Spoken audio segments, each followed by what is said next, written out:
What do you know about etiquette today? Welcome to Tea at Taxevity, where you get insider insights from people who make life better, our many clients and friends. My name is Pramod Sharma, and our guest today is Adeodata Czink, the founder and owner of Business of Manners. Welcome, Adeodata. Thank you. In a sentence or two, please describe what you do. I teach international etiquette, formal dining, and social graces. We'll be talking about three particular areas of etiquette that affect us: meetings, phones, and email. So let's start with meetings. When you're going to a meeting, what's the best time to show up? If it's a big meeting, and let's say it's two elevators of lawyers, then you might want to come really early because you need to find your way. If it's a meeting in somebody's home or somebody's home office, then I wouldn't come too early because they have other things to do. I get there maybe 10 minutes earlier than the actual time. I would never be late.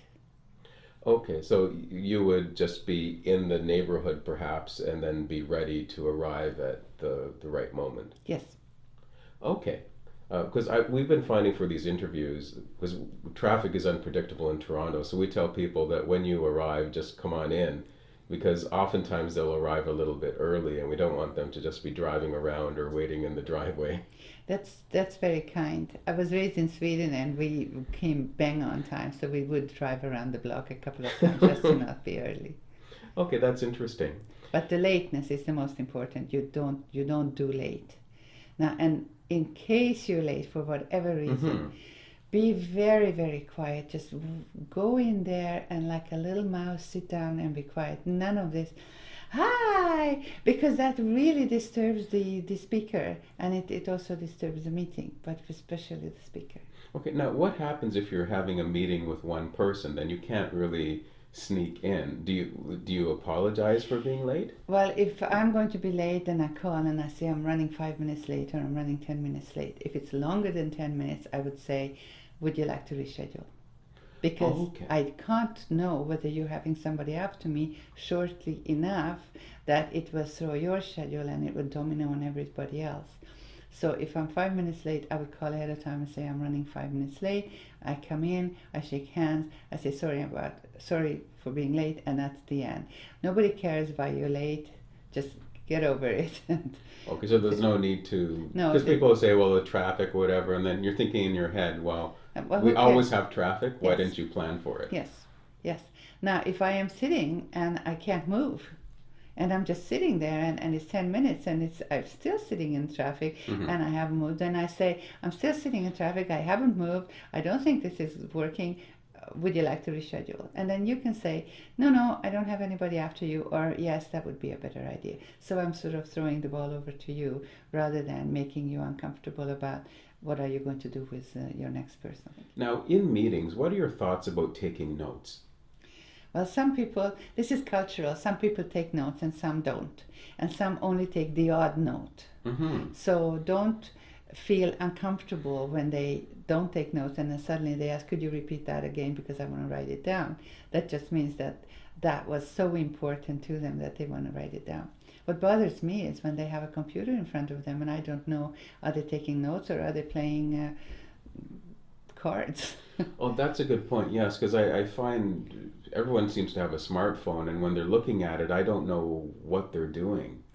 But I am very blunt on that when I say I would really ask you if you could please turn down your cell phones, and then the turn down means if they don't want to turn it off, at least put it on silent. I say don't put it on vibrate, because if you put it on vibrate, you can't help yourself but to check what it is. And while you're checking what it is, number one, it disturbs me, and number two, you don't hear what I'm trying to say. And if I lose my train of thought and I'm the speaker, I inconvenience everybody else by saying, where were we? Okay, now people have different things going on in their lives, and it could be that someone there may have a family member in the hospital or maybe expecting a child. Things could be going on. Now, what should that person do? Then they take the call. I've had one. I've had a meals and manners seminar, and the youngest one, closest to the door actually, his cell phone went off, and Okay. everybody was looking at him, and I could see on his face that this was really, really important to him. And I said, "You need to take that call, don't you?" And he said, "I should." I said, "You go outside, take the call, and if it's that important, then you just go and do what you need to do." His mother was in the hospital. His grandmother was in the hospital, and he said so. And I mean, grandmas are very precious. Mm-hmm. And when he said his grandma is in the hospital, that's when I said, "You just go and you do what you need to do. And if you need to go, this can wait. This we can do another time." So he came back 5 minutes later, and everything was fine. And yeah, so yes, sometimes you need to take a call, but at least put it on vibrate then. Okay. But in that case, would it have been better for that person to have told you that I may be receiving a phone call during this meeting? Yes, Okay. but in his case, it was not even a business call. It was grandma, and grandmas are very precious. Yes, definitely. Now, do you send people reminders about meetings? I send them the day before, and I say, "I am looking forward to seeing you at 9 a.m. tomorrow morning." Okay, so you don't ask them to confirm or anything, you just send a reminder and they don't need to acknowledge it. Well, I don't know. I know that when I get reminder after reminder, then my question is, how uncaring do you think I am? Or how dumb do you think I am that I don't write it down? Or I don't appreciate 2, 3 reminders on the same thing. One the day before is nice, just in case I forgot my book and I don't know, or I lost my book, which would be terrible. Okay, that's a good point, yes. What I've been finding with these interviews is that some people will ask or just send an email the day before, are we still on for tomorrow? Hmm. And I feel it's nice of them to ask, but then I also feel that, okay, if we were not meeting tomorrow, don't you think I would have told you? And so I'm conflicted.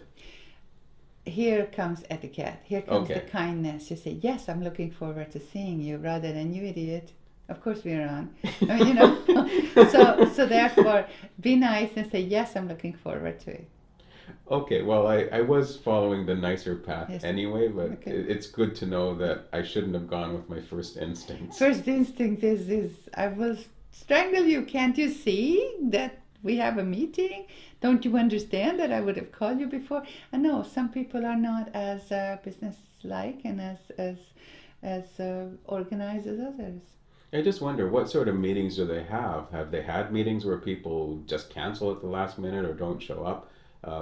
And so maybe they're assuming other people are like that or they're just being cautious. But I figure that their intentions are good. And so I tend to be lenient with people like that. But they're obviously looking forward to coming, otherwise they wouldn't have asked you in the first place. That's right. Yes, that makes sense. So be nice. Okay. I am a nice person. I know. Okay, so we've talked about meetings. Another area I was hoping we could talk about was the area of phones. Hmm. Because everyone has smartphones with them these days, and they just seem to get in the way. Like, what are your thoughts on smartphones and meetings? I gather you ask people to turn them off or make them silent? I get very irritated the moment I see a gadget, because that means you're not listening to me, you're listening to your gadget. Mm-hmm. And then why do you come to me? Why do you ask me to be your speaker if you're not going to listen? So Okay. any gadget irritates the speaker. Any gadget irritates anybody. And we think we're so important that we can't just put the phone down for an hour and be together. Like if you and I go for lunch, I would be most irritated if you would constantly check your phone because somebody's calling you. I mean, why are we bothering to meet then if Right. the two of us are more important than any kind of gadget? Because otherwise, why should we meet in the first place? Right. I remember once I went to Vancouver and I showed up on time to meet someone, and then the receptionist said, well, so and so is on the phone. They'll get to you shortly. I'm thinking, well, I've come all the way to the other coast. I've showed up on time. I'm dealing with jet lag, and this phone call is more important than I am. Yes. And I mean, you can't do anything. You just have to wait. But it does show something about priorities. Well, if he comes up and says, "It was my mother," then you can't do anything because you can't hang up on mom. I understand, But yes. otherwise, no, there is no excuse for him being on the phone. Well, maybe to ask a related question, say someone has a meeting at 9 a.m. and the phone rings at 5 minutes to 9 and it's not the person you're meeting with. Is it good to answer that phone or to let it go to voicemail? I would look who it is, and if I know they are chatty, no, I would just. Well, I may pick it up, and I would say, I have a meeting in 3 minutes. Is it possible that I call you back afterwards? Unless it's one of these 2-second questions, like what side is the bread plate on? It's on the Okay. left side, by the way. Yeah, I just remember the old days when our phones used to be in our offices and we couldn't possibly have them with us to answer. And now it just seems that there are too many people who are willing to answer their phones. Or maybe it's not so much a voice call, it might just be a text message. Those seem to grab people's attention also. Anything that grabs your attention and it's not you and me, it takes away from our relationship for that hour and a half that we are going to be together. So I always expect everybody to turn everything off, and it's harder and harder. The new generation just sits there and they need to be connected 24 hours a day, and they go out to the cottage and they have everything on. I said, why are you in the cottage? Why aren't you just at your office then? You're out in the cottage to go away from all this, to just breathe and to just appreciate life rather than the gadget. Yeah, we have a friend, and this was before cell phone service was available at his cottage. And for business meetings, like he had a satellite phone, and he'd have to go, like, take his boat to the middle of the lake to get a clear signal. But that was his compromise of working and then also being in nature. Well, good for him. But otherwise, I find this self-importance is getting to the point of ridiculous. One day we die, and what are we going to remember? Are we going to remember that I was on my cell phone all the time? Or am I going to remember that we had a wonderful family dinner and nobody was on his cell? Right. When I see people who answer their phones too often or get distracted very easily, I don't see them as being important. I see them as being at the beck and call of other people. Almost like Pavlov and the dogs that, Mm-hmm. oh, something is ringing, let me answer that. Yes. An important person wouldn't be doing that No. unless it was some really urgent matter, say grandma, for instance. Oh, grandma wins out anytime. Yes. And grandma tends to not send too many emails. No. Okay, our next area of discussion is email. Now, when you're sending an email, I always get confused about what the right way is to address someone. I was Mm-hmm. reading something just a few days ago saying that if it's someone you don't know very well, then you say, hi, so and so. If it's someone you know better, then you say, hey, so and so. And if someone you know really well, you don't say anything, you just say your message. Well, let's start with you and me. We have had meetings before a Mm-hmm. long time ago. I would say dear and your name, your first name, because that's what I think is the proper thing. If I wouldn't know you, then I would say dear and your last name with a Mr. in front of it. Mm-hmm. If we have already written to each other twice that same day and it's just a matter of details, then I may not write anything. I would just say, no, 5 o'clock is better. But then we have already written to each other sometimes. If it's a new person, and I don't know whether the last name is the first name, or, if it's Right. Larry Smith, it's easy because Smith is the last name and Larry is the first name. But if you get a name that you just can't decipher, Mm-hmm. then then I say good morning, thank you for thinking of me, or thank you for choosing me. Like if it's Oh, you just use good good morning. morning, Okay. because then whenever he reads it, it starts with good, and good is good rather than saying hi. Hi is like when you introduce yourself. Right. You can say how do you do when you meet them the first time, or you can say pleased to meet you, or you can say hello, you can say hi, or you can say Mm-hmm. what's up. And the what's up is like hey. That's the hey in your Right. email. Be careful because you can't go up hill from there. You are already down. Right. Now, if you're sending an email in the afternoon, do you Then I say would good say good morning? afternoon. Okay. And if it was in the evening? Evening is funny because it depends on where they live. So evening, if I send it in the evening and they are in Europe, it's already morning there. Okay, so you would say it based on the time where you are rather Yes. than the time where they are. Well, I would say good morning or good afternoon. I usually say good morning because I check my emails first and foremost in the morning. Okay. And good sounds good. It does, yes. I do like that. I've never used dear in It's kind emails. of It old seems fashioned, okay. and I am kind of old fashioned when it comes to properness because it's very much like being dressed. Like you go somewhere and you have a, you don't know what to wear, and you have a suit and a tie on, and Hmm. you see nobody else has that, and you can just take your tie off and you can open your shirt and immediately you are part of the scenery. But if you have a golf shirt on, Yes. it's very hard to put a tie on that and look good in it. Right. So you're much better off starting uphill and go downwards than saying what's up and then try to be polite after that. Okay, that raises a related question. Say you're meeting someone at an event and you're not really sure what to call them. Maybe you didn't quite catch what they call themselves, whatever. Then how do you politely ask them how to address them? It's exactly like that. How may I address you?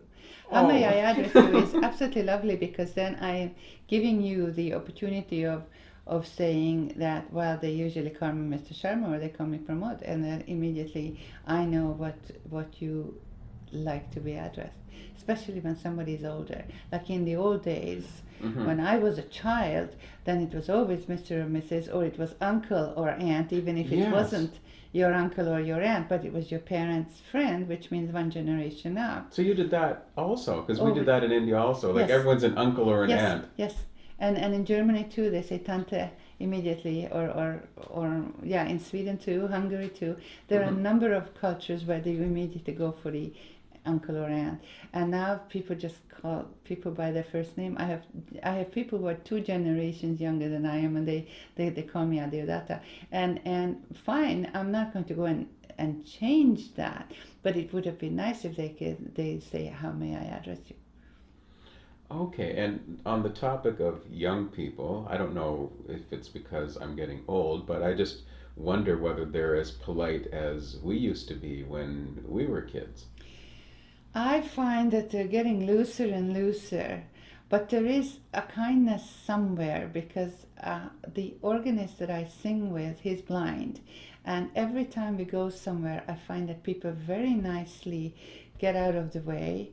Or open the door and hold it open. But one Okay. specific, I gotta tell you, there were 3 teenagers, and there was a water bottle there, and it would be right in our way, and there's no way I could have bent down, and I didn't even look at the water bottle. I just sort of noticed it, Hmm. and one of the teenagers, and they were not particularly well dressed or anything. They were just normal kids.